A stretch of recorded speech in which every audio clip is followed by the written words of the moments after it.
దానియేలు గ్రంథం 10వ అధ్యాయం 1 నుంచి 9 వచనాల వరకు ఈరోజు మనం ధ్యానం చేసుకొని పోతున్నాం. దానియేలు 10, 11, 12 అధ్యాయాలంతా కూడా ఒకటే దర్శనం. ఈ దర్శనం కేవలం ఇజ్రాయేల్ జాతికి చెందింది. వెంటనే జరిగినటువంటి ప్రవచనాలు, సుదూర భవిష్యత్తులో జరగబోయేటువంటి ప్రవచనాలు మనకి ఈ యొక్క 10, 11, 12 అధ్యాయాల్లో స్పష్టంగా మనకి వ్రాయబడి ఉన్నాయి. చరిత్రలో ఒక చిన్న కొమ్ము, ప్రవచనాలలో ఒక చిన్న కొమ్ము కనిపిస్తాయి. మనకి నెరవేరినటువంటి ప్రవచనాలు చరిత్రలో భాగమైపోతాయి. ఈ చివరి దర్శనమే దానియేలు గ్రంథం అంతటికి కూడా చాలా ప్రాముఖ్యమైనటువంటిదిగా మనం గుర్తించాలి. మిగతా అధ్యాయాల్లో లేనటువంటి క్రొత్త విశేషాలు ఈ చివరి 3 అధ్యాయాలలో మనకు కనిపిస్తాయి. దర్శన విధానం కూడా ఈ యొక్క అధ్యాయాలలో పూర్తిగా మారిపోయింది. ఇది మీరు గమనించాలి. ఇంతకు ముందు వచ్చినటువంటి దర్శనాల్లో ఉన్నటువంటి వివరాలని ఈ చివరి వచనాల్లో ఉన్నటువంటి ప్రవచనాలు మరి పూర్తి చేస్తాయి అన్నమాట. వ్రాయబడినప్పుడు ఇవన్నీ కూడా ప్రవచనాలే. అయితే ఇప్పుడు వాటిలో చాలా వరకు నెరవేరినట్లు మనకి కనిపిస్తూ ఉంటుంటాయి. ఇంకా నెరవేరవలసినవి ఎన్నో ఉన్నాయి. ఎంతవరకు నెరవేరినవి, ఇంకా ఎంతవరకు నెరవేరవలసినవి ఉన్నాయన్నమాట అని మనం తెలుసుకోవాల్సినటువంటివి ఉన్నాయి. కొన్ని ముందే నెరవేరిన మరి అవి భవిష్యత్తులో మరొక రూపంలో మనకి నెరవేరబోచున్నట్లుగా మనం గమనించాలి. చరిత్ర తిరిగి ప్రవచనం అవుతుంది. చరిత్ర ప్రవచనం ఒక దానిలోనికి ఒకటి చొచ్చుకొని పోతాయి. ఉదాహరణకి అంటియోకస్ ఎపిఫానెస్ విషయంలో ప్రవచనం నెరవేరింది. అది ప్రవచనం నెరవేరింది కాబట్టి చరిత్ర అవుతుంది అన్నమాట. సో నెరవేరిన ప్రవచనం చరిత్ర అవుతుంది. తిరిగి ఈ అంటియోకస్ ఎపిఫానెస్ భవిష్యత్తులో అంత్యక్రీస్తుకు ప్రవచన సంకేతం. ఈ చివరి 3 అధ్యాయాలు కూడా మనం గ్రహించడానికి దేవదూత వివరణ ఎంతో ఉపయోగపడుతుంది. దానియేలుకి దేవదూత వివరించడం చూస్తాం కదా. దానియేలు గ్రంథం 10వ అధ్యాయం 14వ వచనంలో ఈ దర్శనపు సంగతి ఇంకా అనేక దినముల వరకు జరగదు. అయితే దినముల అంతమందు నీ జనమునకు సంభవింపబో ఈ సంగతిని నీకు తెలియజేయవచ్చునని అతడు నాతో చెప్పాను అని చెప్పి దానియేలు చెప్తున్నాడు. ఇది నెరవేరడానికి చాలా కాలం పడుతుంది. దానియేలు యొక్క స్వంత ప్రజలకు సంబంధించినటువంటి ప్రవచనం ఇది. ఈ ప్రవచనాలు సంఘానికి చెందినటువంటివి కావు అని చెప్పి మనం గమనించాలి. ప్రియమైనటువంటి సహోదరి స్నేహితులారా, ఇది చాలా ప్రాముఖ్యమైనటువంటి విషయం. ఇక్కడ దానియేలుకి గాబ్రియేలు చాలా అద్భుతమైనటువంటి వివరణ ఇస్తూ ఉన్నాడు. 10, 11, 12 అధ్యాయాల్లో ఎన్నో ప్రవచన వాక్కులు వింతగా మనకు వినిపిస్తాయి. ఆధ్యాత్మికమైనటువంటి ప్రపంచానికి ఉన్నటువంటి తెరను తొలగించి దేవుడు జరగబోయేటువంటి సంఘటనల్ని దానియేలుకు చాలా స్పష్టంగా చూపిస్తున్నటువంటి వాడుగా మనకి ఇక్కడ కనిపిస్తున్నాడు. అదృశ్యమైనటువంటి ప్రపంచంలోకి దేవుడు మన యొక్క దృష్టిని పొడిగిస్తూ ఉన్నాడు. దేవుని సంకల్పం యొక్క పరిణామాన్ని గ్రహించి ఆయనను మహింపరిచేటువంటి ఉద్దేశంతో ఈ యొక్క ప్రవచనాలను అధ్యయనం మనం చేయవలసినటువంటి వారంగా మనం ఉండాలి. ఈరోజు నీ మాటలు వింటున్న ప్రియమైనటువంటి వాళ్ళారా, జాగ్రత్తగా వినండి. అప్పుడు దానియేలు వల్లనే మనం కూడా పరలోక దర్శనానికి ప్రభావితం అవుతాం. దమస్కు పౌలు కూడా పరలోక దర్శనం చూసి ఆ యొక్క వాహనం మీద నుంచి క్రింద పడిపోయాడు. అప్పుడు వాహనం గుర్రం దాని నుంచి ఆ యొక్క అపోస్తలుడైన పౌలు గారు కింద పడిపోయినటువంటి సందర్భం మనం చూస్తూ ఉన్నాం. పరలోకం నుంచి గాబ్రియేలు దూత దానియేలు దగ్గరకు వచ్చాడు. దేవదూతల గురించి మనం తెలుసుకోవలసినటువంటి కొన్ని సంగతులు ఉన్నాయి. కొందరు మంచి దేవదూతలు, కొందరు చెడ్డ దేవదూతలు. వారు పడిపోయినటువంటి చెడిపోయినటువంటి దూతలు అన్నమాట. చెడ్డ దేవదూతలు ఒకప్పుడు మంచివారే. సైతాను రాజ్యం ఉన్నది, అది అదృశ్యంగా ఈ భూమి మీద మనల్ని ఆవరించి ఉంది. సైతాను గాడి గురించి వ్రాయబడినటువంటి పుస్తకాలు ఎన్నో వచ్చాయి. మనుషులు ఊహపోకలను వాక్యములకు చేర్చి ఏమేమో చెప్తూ ఉంటుంటారు. సైతాను నల్లగా ఉంటాడు, కొమ్ములేసుకుని అన్నట్టు. బైబిల్లో ఉన్నట్లుగా మనం నమ్ముతాం. దేవదూతలకు సొంత చిత్తం ఉన్నది, సొంతంగా ఆలోచించుకోవచ్చు. ఈ దూతలు కొందరు తమ స్వయం నిర్ణయం చొప్పున సైతానును వెంబడించారు. దేవుని ఎదిరించే గుంపు ఇది. ఈ దూతలలో కొందరు మరి దురాత్మలు, కొంతమంది ఏమో పిశాచాలు. 4 సువార్తల్లో దెయ్యాలు పట్టినటువంటి వారిని ప్రభు విడుదల చేసే సందర్భం మనం గమనించాలి. ఈ దురాత్మలు ఒక సైన్యంగా ఏర్పడి సైతాను అదుపులో ఉంటాయి. రకరకాల అంతస్తులు ఉన్నాయి, అధికారాలు కూడా ఉన్నాయి ఇందులోను. సో సైతాను రాజ్యం గురించి మనం తెలుసుకుంటే చాలా ఉందన్నమాట. కొలసి 1:16లో ఆకాశమందున్నవి, భూమి అందున్నవి, దృశ్యమైనవి అదృశ్యమైనవి కానీ అవి సింహములైనను, ప్రభుత్వములైనను, ప్రధానులైనను, అధికారులైనను సర్వమును ఆయన యందు సృజింపబడెను. సో సైతాన్ ఎలాగొచ్చాడంటే దేవుడు సృష్టించాడు కానీ సైతాన్గా సృష్టించలేదు, మంచిగానే సృష్టించాడు కానీ వాడు సైతాన్గా మారాడు. సర్వమును ఆయన ద్వారా ఆయనను బట్టి సృజించబడెను. కొలసీ 1:16 మాట గమనించాలి. సృష్టిలో 2 విధములైనటువంటి శక్తులు ఉన్నాయి. అవి దృశ్యమైనవి, అదృశ్యమైనవి. ఇవి ఆకాశమందు మరియు భూమి మీద కూడా ఉన్నటువంటి శక్తులు. మన కంటికి కనిపించినటువంటి విశాలమైనటువంటి అదృశ్య ప్రపంచం ఉన్నది. ఈ లోకంలో మనకు కనిపించకుండా మన చుట్టూరా ఆవరించి ఉండి పనిచేసేటువంటి శక్తులు ఉన్నాయి. అయితే దేవుడు సింహాసనములను సృజించాడు. అలాగే మికాయేలు, గబ్రియేలు అనేటువంటి దూతలు కూడా ఉన్నారు. అందరూ కూడా మగవాళ్ళే. కెరూబులు, శరాపులు ఉన్నారు. ప్రధానులు, అధికారులు, పరలోక సైన్య సమూహం కూడా ఉన్నది. సైన్యములకు అధిపతి యెహోవా దేవుడు ఉన్నాడు. ఇంకా చాలామంది దేవదూతలు ఆయా పనుల కోసం వినియోగించబడినటువంటి వారు కూడా ఉన్నారు. ఇది మనం గమనించాలి. ఈ యొక్క వ్యత్యాసాన్ని మనం గుర్తించాలి. ఆయన హెబ్రీ 1:3 ప్రకారం దేవదూతల కంటే ఎంత శ్రేష్టమైనటువంటి నామం పొందెనో వారి కంటే అంత ఆయన దేవుడు అంత శ్రేష్ఠుడై, దేవునికి స్తోత్రం కలుగును గాక. వింటున్నారా? అంత శ్రేష్ఠుడై అని ఉంటుంది అక్కడ. అయితే ఈ దేవదూతలలో కొందరు సైతాను పక్షమున చేరి దేవునికి విరోధులైపోయారు. ఎఫెసీ 6:12 ప్రకారం ఏలయనగా మనం పోరాడిన శరీరాలతో కాదు కానీ ప్రధానులతోనూ అధికారులతోనూ ప్రస్తుత అంధకార సంబంధముకు లోకనాథులతోనూ ఆకాశ మండలమందునటువంటి దురాత్మల సమూహంతోనూ మనం పోరాడుచూ ఉన్నామని చెప్పి ఇక్కడ అపోస్తలుడైన పౌలు గారు ఎఫెసీ సంఘానికి వ్రాస్తూ సెలవిస్తున్నటువంటి మాటలు. సైతాను సైన్యంలో అధికారములు, అంతస్తులు, పదవులు ఉన్నాయి. దేవుని సైన్యం, సైతాను సైన్యం ఈ రెండింటికి మధ్య అదృశ్య యుద్ధం జరుగుతూ ఉంది. సైతాను గుప్పిట్లో ఈ లోకరాజ్యములు ఉన్నాయి. ఇది గమనించాలి. అందుకని యేసుప్రభువు భూమి మీదకి వచ్చినప్పుడు సైతాన్ని శోధించాడు. కొన్ని దురాత్మలు మనుషులను బట్టి పీడిస్తూ ఉన్నాయి. ప్రస్తుత అంధకార సంబంధాలైనటువంటి లోకనాథులు ప్రస్తుత వ్యాపారాలకు వీరే ఏలికలు అనమాట. ఆధ్యాత్మికమైనటువంటి పరిధిలో దుర్మార్గములు, దురాగతాలు జరిగించే చీకటి శక్తులు వీరనమాట. వీరంతా కూడాను.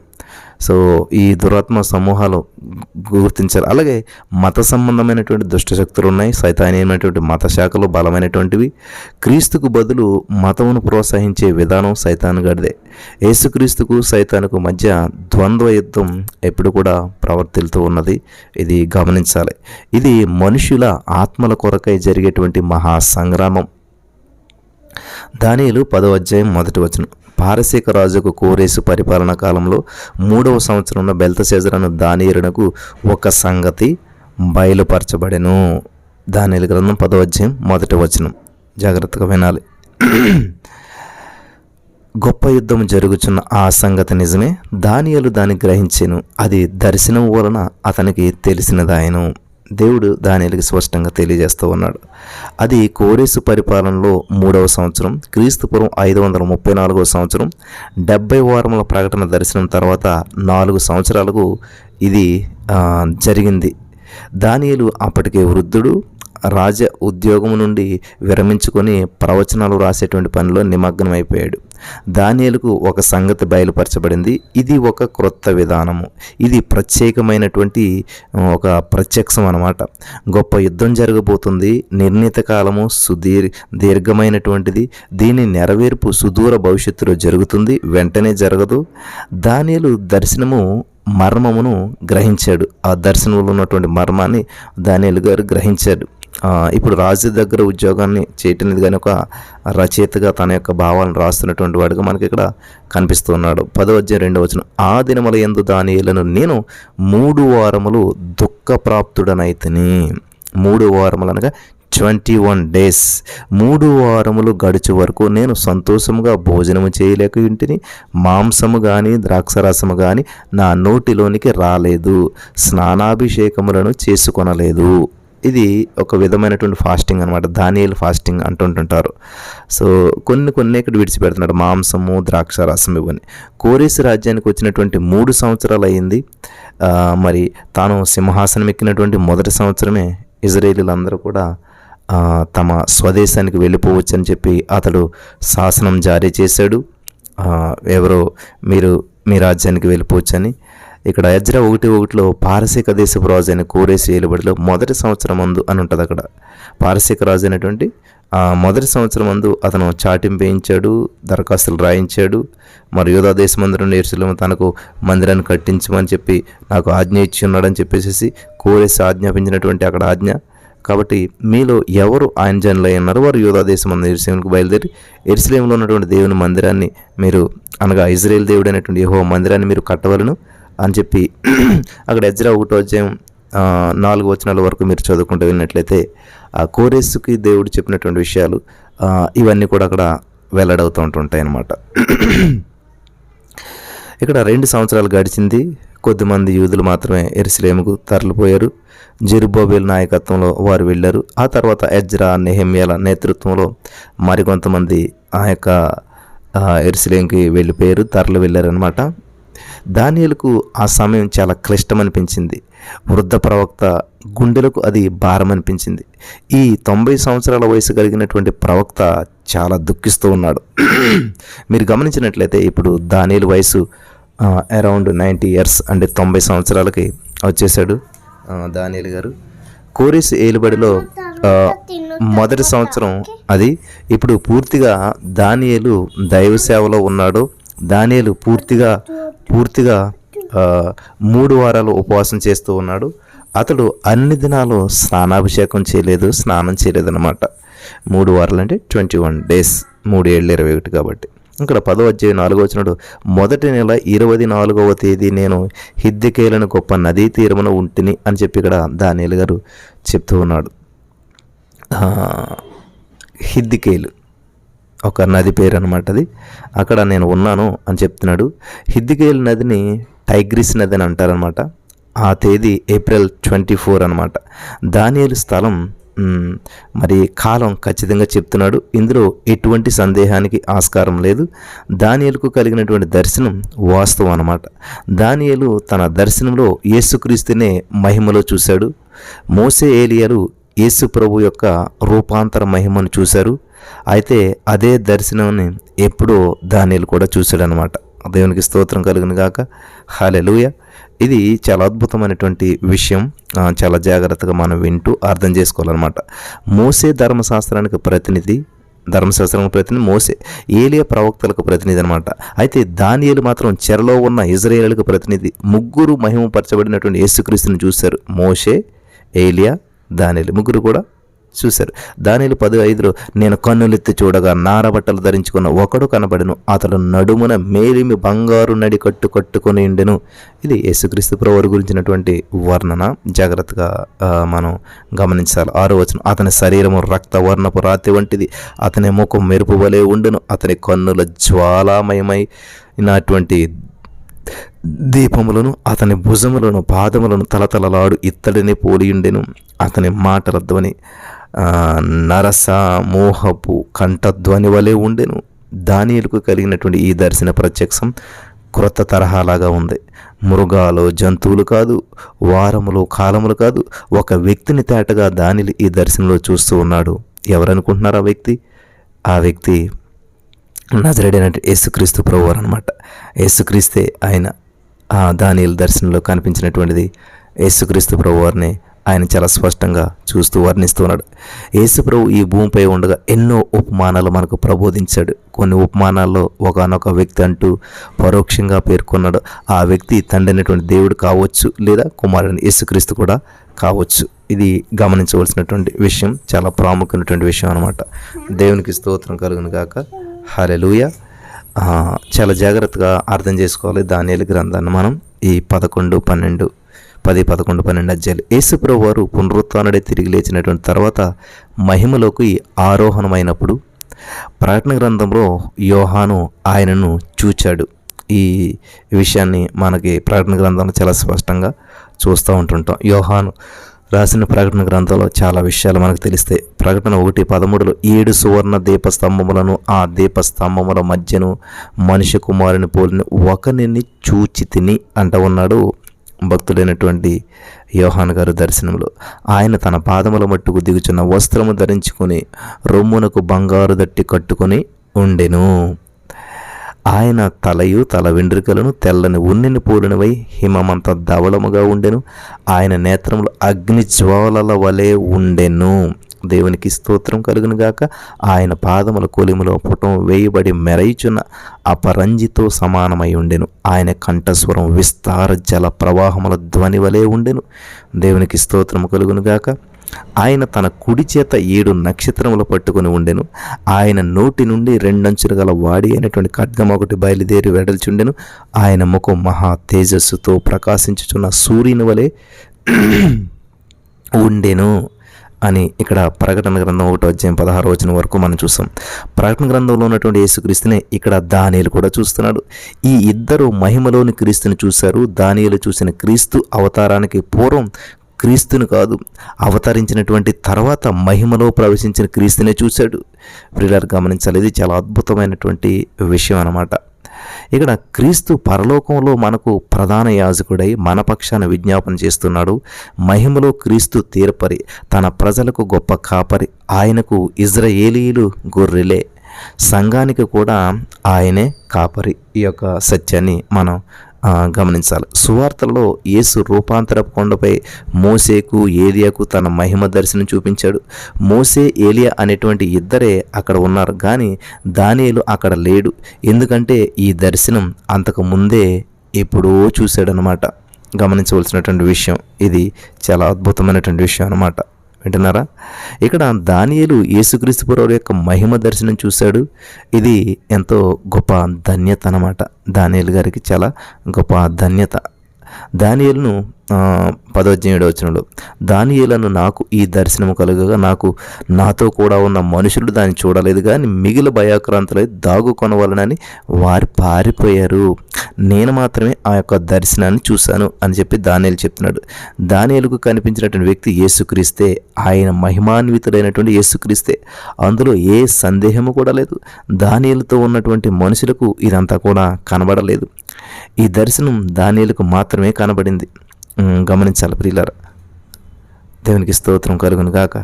దానియేలు యేసుక్రీస్తు ప్రభువును చూశాడు. హల్లెలూయా! ఎంత అద్భుతమో చూసారా ఆ దర్శనంలోను. ఇదంతా కూడా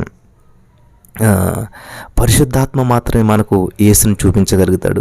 పరిశుద్ధాత్మ దేవుడు మాత్రమే మన మనోనేత్రాలను వెలిగించగలుగుతాడు. పరిశుద్ధాత్మ దేవుడు వలన మాత్రమే మనం యేసుక్రీస్తు ప్రభువుని గుర్తించగలుగుతాము. హల్లెలూయా! ఇది చాలా అద్భుతమైనటువంటి మర్మం. పరిశుద్ధాత్మ దేవుడు వచ్చి మన మనోనేత్రాలు తెరిసినప్పుడు మాత్రమే ఈ యొక్క అనుభూతిని మనం పొందగలుగుతాము. యోహాను సువార్త 16:14 ఆయన నా వాటిలోనివి తీసుకొని మీకు తెలియజేయను గనుక నన్ను మహిమపరచును. హల్లెలూయా! ఎవరు? పరిశుద్ధాత్మ దేవుడు యేసుప్రభువులో ఉన్నటువంటి విషయాలను మనకు తెలియజేస్తాడంట.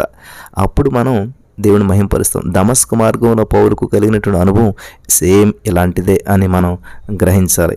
అపోస్తలుల కార్యం 9:7 అతనితో ప్రయాణం చేసిన మనుషులు ఆ స్వరం వినిరి గాని ఎవరిని చూడక మౌనులై నిలవబడిరి. వాళ్ళకి లేదు ఈ ఎక్స్పీరియన్స్, కొంచెం ఉంది కానీ ఫుల్ ఎక్స్పీరియన్స్ అనేటువంటిది పౌలు గారికి మాత్రమే ఉంది. చూడగలిగినటువంటి వాడు పౌలే. సౌలు నేల మీద నుండి లేచి కన్నులు తెరచినను ఏమీ చూడలేకపోయిన కనుక వారు అతని చెయ్యి పట్టుకుని దమస్కులోనికి నడిపించిరి. అపోస్తలులు 9:8 ఈ విషయం చూస్తూ ఉన్నాం. సౌలు మహిమలో ఉన్నటువంటి క్రీస్తుని చూశాడు. అతడు గురుడ్డివాడైపోయాడు, ఏమీ చూడలేకపోయాడు. ఇంకా నేను ఒంటరినై ఆ గొప్ప దర్శనం చూచినందున నాలో బలమేమీ లేకపోయిను, నా సొగస్సు వికారమాయను, బలము నాయందు నిలవలేదు అని స్పష్టంగా పౌలు గారే ఈ మాటల్ని చెప్తున్నటువంటి సందర్భం. పౌలు మాట్లాడినటువంటి మాటలను అక్కడ వింటూ ఉన్నాం. దానియేలు ఒక్కడే ఒంటరిగా ఉన్నాడు. దైవజనులకు ఈ అనుభవం మామూలే. అబ్రహాము ఊరు అనేటువంటి తన ఊరును విడిచాడు, తన బంధువులందరినీ కూడా విడిచిపెట్టాడు, తన దేవునితో ఒంటరిగా ఉండిపోయాడు. ఇక్కడ అబ్రహాము గారు ప్రియులు గమనించాలి. దానియేలు ఒక్కడే ఒంటరిగా ఉన్నాడు. ఇక్కడ ఒంటరి అనుభవం దైవజనులకు ఎక్కువగా ఉంటుంటుంది, ఒంటరిగా గడుపుతూ ఉంటుంటారు.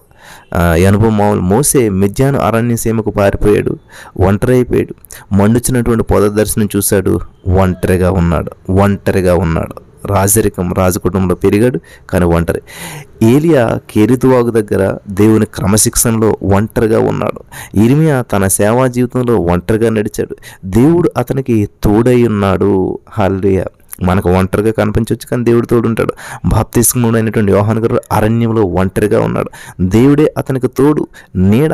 పౌలు గారు 2 సంవత్సరాల ఎడారిలో అజ్ఞాతవాసం చేసినప్పుడు అతడు ఒంటరి. దేవుడు అతనిని అపోస్తలిక మహాసేవకై సిద్ధం చేశాడు. దేవునికి స్తోత్రం. యోహాను పద్మాసు ద్వీపంలో ఉన్నాడు. ఒంటరిగా ఉన్నటువంటి ఈ పరమార్థ జ్ఞానికి దేవుడు తోడై ఉన్నాడు.